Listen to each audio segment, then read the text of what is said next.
Hey there mga may love, Scorpio! Thank you so much. Ako po si Yan. Welcome new subscribers sa ating mga returning viewers. Thank you sa inyong walang sawang love and support for me. At kung hindi niyo pa po alam, meron po tayong other channel. Link niya na nasa ating description box. No? I-click lamang yan para mapunta na kayo dun sa ating other channel kung saan may mapapanood rin kayong mga collective readings. Araw-araw din po iyan. And yun nga mga babes, sa aking mga returning viewers, thank you sa inyong walang sawa talagang pag-antabay at pagtambay, no, dito sa aking mga channels. And yes, mga babes, wala tayong gender dito, Scorpio, sa babae, lalaki, LGBT, lahat welcome. Pwede rin pong i-switch yung mga roles dahil possible po talaga magka-switch-switch dahil ito ay isang general reading and at the end of the day, lahat po kayo ay may free will na free nyo pong gamitin anytime, anywhere. Kung may cross-watchers dito si Scorpio, welcome ka rin, sweetheart. At kung may Scorpio placement sa inyong natal or birth chart, welcome din kayo. Kaya naman just take only what resonates with you guys. So let's go ahead and check these messages for you. Scorpio, yan. No, tingnan natin dito ko na mga mensahe here for you guys. But pasalamatan muna natin, no? Archangel Michael together with the angel guides. Okay? Napalagian na present dito. Maraming salamat po. What do we have here? Message for Scorpio. What the Scorpio needs to know? Can you please show me messages for Scorpio, please?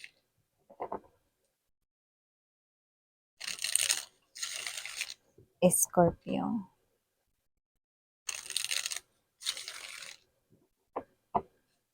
Okay, so Scorpio, let's go ahead and check this mga mensahe here for you. So guys, you do have here the energy of the Two of Cups. Nandito din for you guys, the Six of Swords. Present din here, that energy.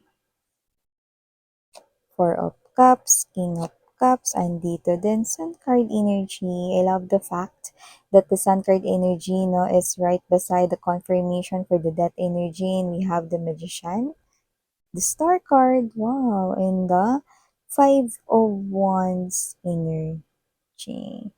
Looks like you're heading towards your happily ever after right here, no? So, yung iba pwedeng nag-end ang inyong connection or yung iba feels like malapit na mag-end ang inyong connection, no, with your person or yung iba nag-recently lang na nagtapos ang inyong connection or nagkaroon ng paghihiwalayan sa inyo ng inyong person, no? Pero yun ay blessing in disguise pala with the Six of Swords energy, that card right here, because you were being taken, no, dito sa talagang inyong happily ever after, no? So, there's definitely new beginning right here, but with a new one na, with a new person, no? Someone who is mas bagay sa'yo, someone na mas deserve mo, and someone na mas makapagbibigay sa'yo ng higit pa sa mga expectations mo. No? Yun naman ang pinaka-importante, no?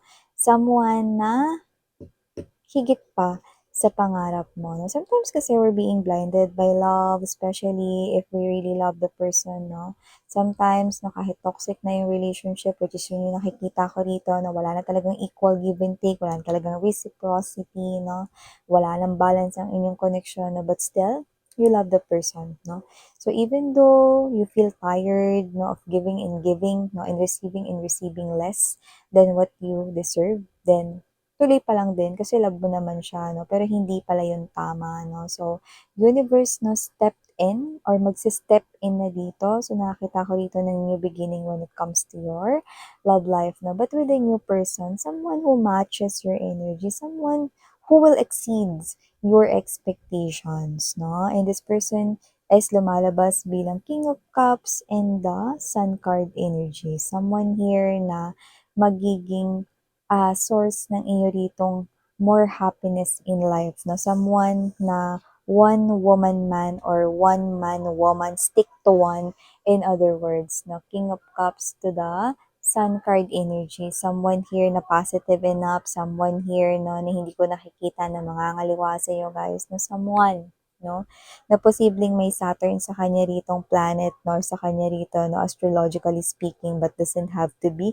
Di nyo naman kailangan malaman yung ganong klase ng mga informations, but more likely, ang ibig lang sabihin nito na someone here, no, na future spouse, no, at responsable at nagtataglay rito, no, ng mga katangian ng isang mabuting partner or kapareha sa life, no, itong tao na to na nakatakda here for you guys, no. First, you might think na baka kagaya lang din ito ng mga iba mong naka-connect 'no, pero hindi. You will definitely witness that this is someone here who is different 'no, from them all, ayan 'no, Scorpio. And aside from that beautiful message, nakita ko rin dito 'no, na posibleng meron dito na bagay na may kinalaman sa inyong trabaho 'no, na posibleng nadaanan kayo or hindi ninyo 'no, nakuha na opportunity before. So, it will be served again sa inyo.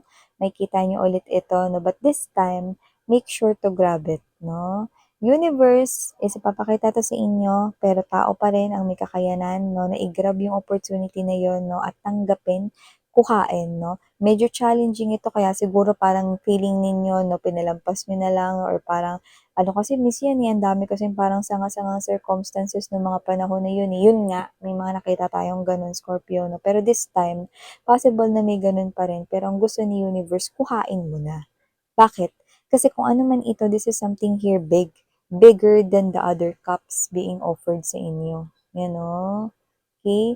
Nakikita ko dito na magkakaroon talaga kayo dito ng parang change of emotions drastically pero napaka-positive no. Yun ang pinakamalaking cup, 'di ba? Ito yung mga naka-surround sa inyo, maliliit lang, 'di ba? So nakita ko rito oras na mga babes, no, para makuha mo rito yung right opportunity sa'yo when it comes to your finances, no. So pwedeng related yun sa inyong kaperahan, trabaho, no. So, nakita mo na yan dati kaso parang meron ka pang mga bagay na kinonsider 'no, tapos parang may mga sumabay pa na ibang mga bagay which is may gano'n ulit ngayon 'no, pero this time kunin mo na daw, 'yan 'no.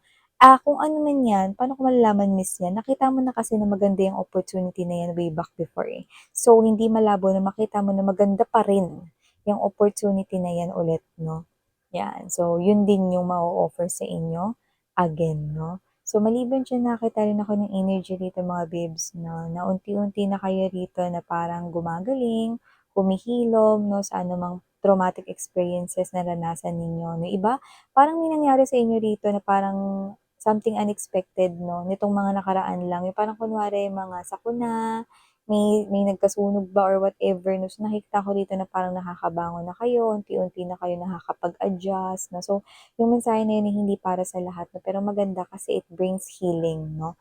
So, nakita ko rito na that part 'no is unti-unti na parang natatabunan 'no, and nakikita ko rito na nakaka-move forward na kayo doon 'no. So, maliban diyan nakakita rin ako ng energy na posibleng kayo ay may puntahan ngayong summer.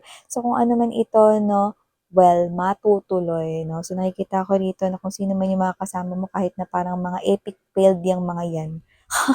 Puwede kasi mga kaibigan mo 'yan na puro drawing lang 'no, or puwede rin naman 'no, na parang hanggang usap-usap lang kayo 'no, tapos 'pag andiyan na yung plano, 'pag malapit na, hindi naman natutuloy. But this time, nakikita kong matutuloy na ito 'no, at yung iba ha, nakita ko rito na yung iba ano pa 'yan, anong tawag nito, sa ibang bansa pa kayo rito pupunta ha, pero matutuloy pa rin. Domestic, local, or ibang bansa man kayo rito pupunta, this summer may matutuloy talaga rito 'no. More likely, it's a body of water, nature vibe, landscape 'no, so puwedeng beach 'yan, mga gano'n 'no. So maliban diyan, Scorpio, nakita rin ako dito na may nagma-manifest dito sa inyo. Sana kausapin na ako ni Scorpio 'no, pero for some reason 'no, I'm getting that song 'no from Super Juniors na, "Sorry, sorry, sorry, sorry." Sorry, sorry, sorry daw. Pero parang yung energy niya is hindi pa kayo hiwalay. Siguro ito yung boyfriend or girlfriend mo rito may kasalanan sa'yo, no? Or may atraso yan sa'yo, no? Yan. Siguro ni-Indian ka yan or na-late yan or may ganun, no? Basta may ganun siya ritong nagawa, no? So, this person right here is pwedeng hindi mo siya kinakausap na parang, oh, huwag muna tayo mag-usap ngayon, yung makita yung pes mo. Huwag muna tayo mag-chat ngayon, yan, no? Sorry, sorry, sorry, sorry daw. Yeah, kung sino man ito, Scorpio, this person right here na Miss yan, legit ba na nagso-sorry na yan? Talaga bang alam niya na yung mali niya? Oo, alam niya yung mali niya rito 'no, nami-miss niya na kayo. This is, something here na puwedeng fresh connection or parang kailan lang naging kayo 'no, or yung iba ganito lang siguro talaga ka-cute 'no, o basta ang iyo ritong girlfriend or boyfriend 'pag meron siya ritong parang atraso sa'yo 'no, or 'pag meron siya ritong kasalanan niya 'no. So, sorry, sorry, sorry na raw 'no. Wishing siya rito 'no na, kausapin mo na siya, okey? Kasi miss ka na niya 'no, and I think 'no, I'm picking up that, I miss you na sentence. So, meaning to say puwedeng nabanggit niya na 'yan sa inyo 'no, through text or baka, vocally, no, or verbally. Ayan, no? So, may ganong klase ng energy. And aside from that, nakita ko dito, posible rin dito mga babes, no, na may ma-encounter kayo, no, na iwas lang kasi baka kayo rito ay hindi naman kasali pero baka madamay kayo. Huwag kayong mag-alala, wala naman ditong physical injury, wala namang masusugatan rito, no, or whatever. Pero nakikita ko rito na posibleng madamay kayo rito, hindi naman kayo kasali. Ano?